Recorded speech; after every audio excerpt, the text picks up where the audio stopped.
Adam Taxin on Monday, November 10th, 2014, talking with my friend Rabbi Nochum Kurinsky, who's the head rabbi at Chabad at the Beaches in Ponte Vedra Beach, Florida, which you can find online at chabadbeaches.com, and that's ChabadBeaches.com. And we're going to talk about the Jewish view of veterans and Veterans Day, because tomorrow is Veterans Day. Rabbi Kurinsky, thanks for talking to me. Where should we start first? Well, first of all, good evening or good morning, whatever part of the day you're listening to this program.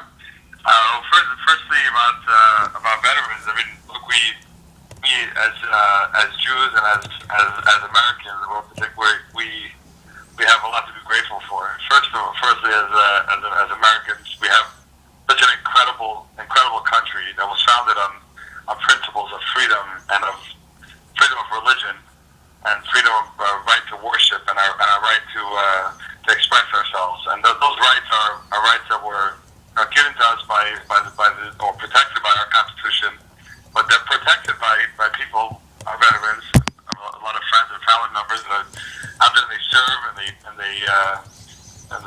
they actually fight wars, they put themselves at risk, they put their families, their whole family structure at risk, and they don't get paid a lot. And they do that simply to give us the freedom, give us our freedom. So we're very grateful to all of our veterans and for everything that they do.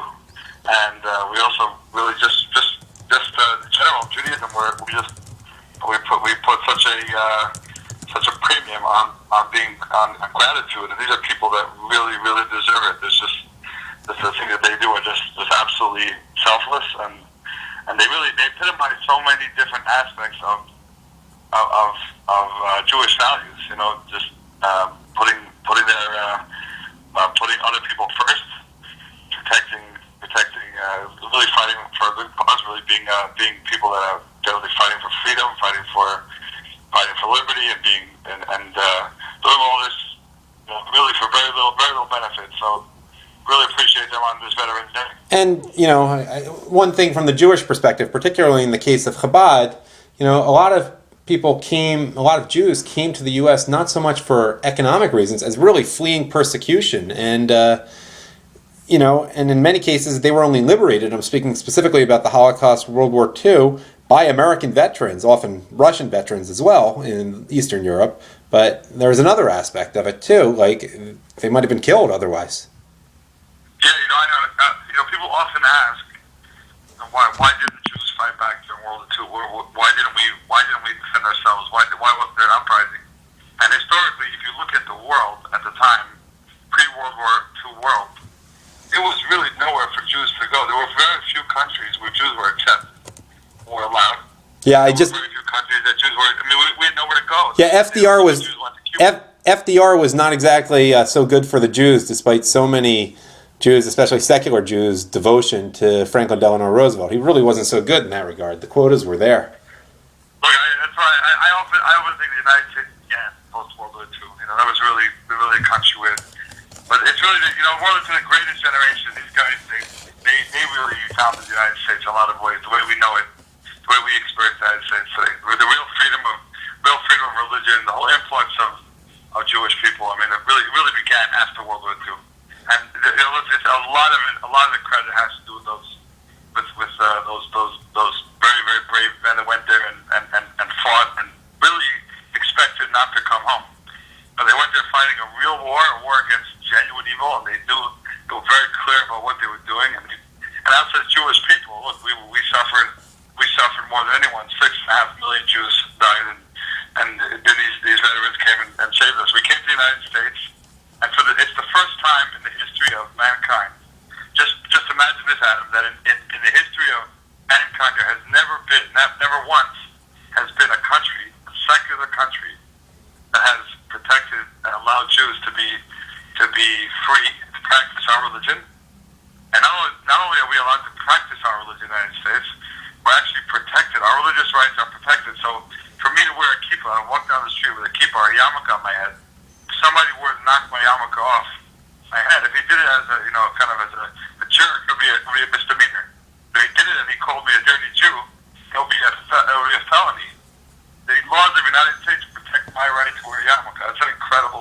to live in an incredible country. And it's a secular country, but it's not a country with any specific religion.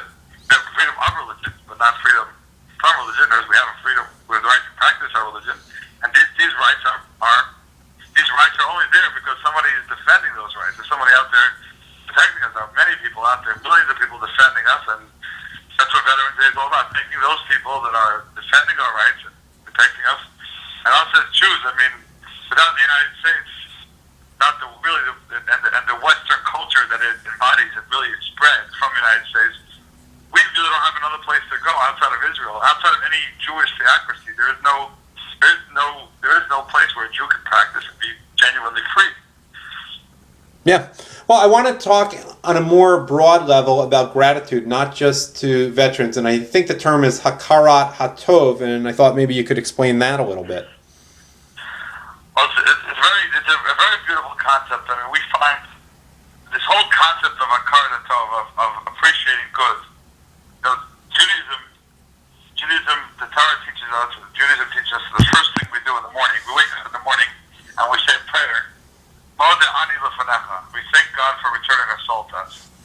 And then we do something very unique. We thank God, we use the bathroom, and we thank God for the ability to use the bathroom.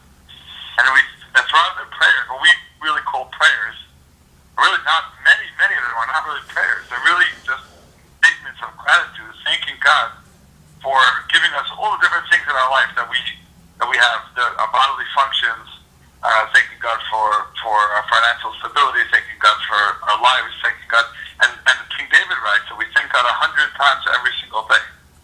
And we you know, one of the highlights of the Amidah, which is considered to be the standing prayer, the holiest part of the prayers, and they're said 3 times every day. We say Modeh Manachnu Lach. We thank God for giving us what we call natural miracles. In other words, occurrences, everyday occurrences, and we sometimes think of miracles as God splitting the sea or God doing things that are above nature, but really we thank God for what we call miracles. Those are all the occurrences that happen within nature. That is, nature itself is an act of God. So this whole attitude of gratitude, this whole attitude of being appreciative for what we have and what we do is a basic tenet of what Judaism stands for. And it's really thanking God for providing us our basic necessities and giving us all the things in life. Very often people think about what they need and what they want, and they don't really appreciate what they have, right? If you think about, you buy a car and immediately you start thinking about the next car. I think about the iPhone. You know, we get the iPhone 4, it was a great phone, right? And then the 4S comes out, and suddenly everybody wants the iPhone 4S, and everyone just thinks of their iPhone 4 as a brick, and it's in their pocket. They feel like it's a heavy object, and they just don't want it. It's just old, and they get the 4S, and then the 5 comes out, and suddenly the old phone is no good anymore. What happens to that old phone that was just fine, that was working great? Mm-hmm. But it's because we're so focused on what else we want, we don't stop necessarily to appreciate what we have.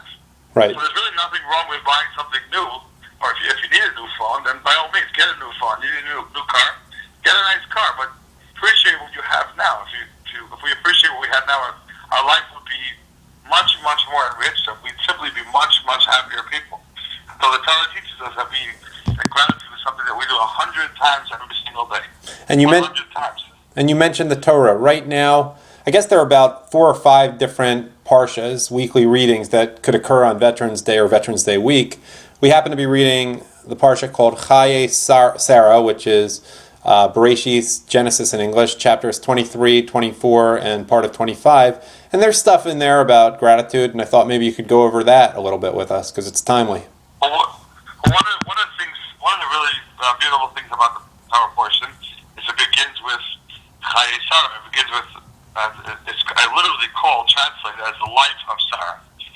Ironically, this is the Torah portion in which she passes away. So she actually passes away right at the beginning of the Torah portion, and one of the on this theme of gratitude, she is a woman who is by all accounts one of the greatest people to ever walk the face of this earth. She's an absolutely incredible woman. She's a woman who the Torah says she was 100 years old, she was 20 years old, and she was 6. A funny way to say somebody was 126 and said she was 100 because she was just like the 100 blessings. It was perfect. She She was 20 in her beauty. She was a very beautiful person, and she was 6 in the sense that she was innocent. She had that purity of a 6-year-old, and so here's a person who was constantly, always just a beaming light, and somebody who converted hundreds of thousands of women. So Abraham converted hundreds of thousands of men to monotheism, and Sarah converted hundreds of thousands of women to monotheism.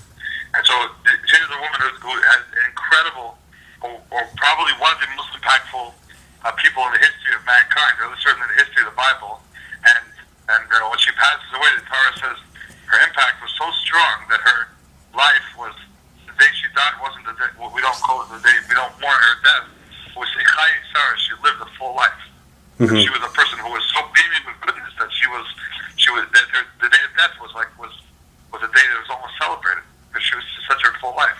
That's really what gratitude is all about, living a life like Sarah. Well, Rabbi Kurinsky, I'm going to be in northern Florida before too long, so we're going to actually... I think this is the first video we've ever made where we were not in the same place. We're just putting pictures up there, but I look forward to doing quite a few videos with you in the next few weeks on a variety of topics. And thank you for your time. Safe travels, Adam, and I'm very grateful for the video. Happy Veterans Day.